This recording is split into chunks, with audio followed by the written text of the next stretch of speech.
देखिए, प्रश्न पर प्रश्न है ये तो कि शरीर को छोड़कर आत्मा कहाँ जाती है। बात बिल्कुल सच है कि शरीर को एक समय पश्चात छोड़कर तो जाती है। यह हर शास्त्रों में वर्णित है और हर शास्त्रों में यह लोगों को सुनने को मिलता है। कथा में भी यह प्रसंग आते हैं कि शरीर को छोड़कर आत्मा कहाँ जाती है। एक समय पश्चात हमारा शरीर मृत्यु को धारण करते हैं। यह 5 तत्वों की काया 5 तत्वों में विलीन हो जाता है। उसके बाद आत्मा कहाँ जाती है। लोग अंत्येष्टि कार्यक्रम में, क्रियाकर्म में सभी जाते हैं। सभी कहते हैं कि यह चिड़िया था, पखेरू था, उड़ गया। सब वहाँ तरह तरह की चर्चा करते हैं, परंतु कोई ये नहीं सोचता कि एक दिन हर इंसान, हर मानव प्राणी की ये अवस्था है। और इस अवस्था के होते हुए भी किसी के अंदर यह विचार नहीं आता कि यह आत्मा कहाँ जाती है। तो देखिए, आत्मा के कर्म के अनुसार आत्मा की यात्रा होती है, आत्मा का गमन होता है। कुछ आत्माएं तो मृत्यु पश्चात पुनः मृत्यु लोक में ही विचरण करते करते और अपना योग संयोग, ईश्वर की जो रची हुई माया है, ईश्वर के एक तय किया हुआ समय के अनुसार वह पुनः जन्म ले लेता है। यहाँ से छूटे, दूसरी जगह जन्म लिए, दूसरी जगह कर्म में रहने के बाद तीसरी जगह जन्म ले लिए, तीसरी जगह के बाद चौथी बार ले लिए। एक अवस्था तो ये भी होती है।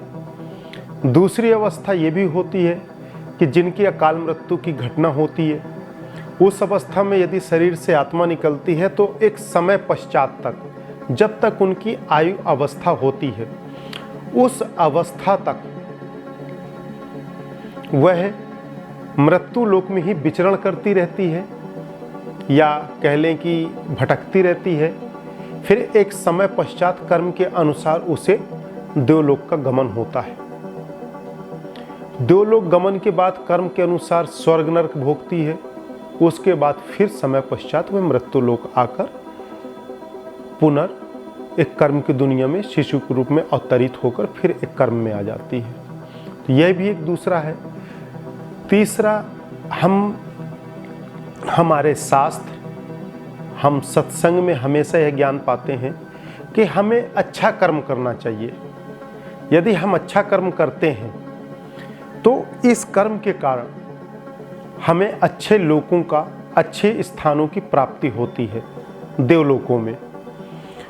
तो हमारा जो कर्म है, हमारे कर्म का जो पुण्य लाभ है, ऊर्जा है, वह हमारे आत्मा के साथ चलती है। क्योंकि शरीर के नष्ट होने के बाद मृत्यु पश्चात आत्मा के साथ मृत्यु लोक की कमाई हुई ऊर्जा, धन संचय, जिस तरह मृत्यु लोक में हम शरीर के माध्यम से कर्म करके एक अच्छा धन एकत्रित करते हैं, जिसके पास जितना धन, जितनी योग्यता, उतना नाम और शोहरत होता है, उतना वह नाम और ऐश्वर्य कमाता है। और उस धन, उस अच्छे कार्य के कारण समाज में एक अच्छी प्रतिष्ठा होती है, एक अच्छा सम्मान होता है, एक अच्छा गौरव होता है उसका। पर एक समय पश्चात उसकी मृत्यु होती है।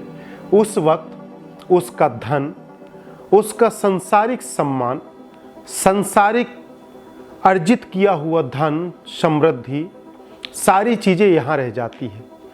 उस वक्त भी वह प्राणी क्या है। फर्क इतना है कि वह देह में न होकर एक विलीन रूप में है, एक पारदर्शिता, एक ऊर्जा रूप में है, एक प्रकाश पुंज के रूप में है। तब उसके साथ क्या यह धन काम आता है? यह धन काम नहीं आता। इसीलिए हर धर्मों में, हर आध्यात्मिक धर्मों में एक सामान्य ज्ञान सबको दिया जाता है। सामान्य सी बातें, सामान्य सा ज्ञान बोध सबको होता है कि आप लोग ध्यान करिए, साधना करिए, अपने आंतरिक शरीर में आप प्रकाश को जागृत करें, अपने प्रकाश ऊर्जा को महसूस करें। उस प्रकाश ऊर्जा के माध्यम से हम शरीर के अंदर कि नकारात्मक ऊर्जा को नष्ट करके सकारात्मक ऊर्जा विद्यमान करके सांसारिक कार्य में हम सफलता प्राप्त करते हैं। जो इस तरह का प्राणी, इस तरह का मानव प्राणी कर्म करता है, तो जब उसकी मृत्यु होती है, मृत्यु होने के बाद जब आत्म ऊर्जा इस शरीर से बाहर आती है, तो जो व्यक्ति मृत्यु लोक में जितना ध्यान साधना पूजा जप तप करके अपने आंतरिक काया में प्रकाश संचय करता है, वह प्रकाश उसके साथ चलता है।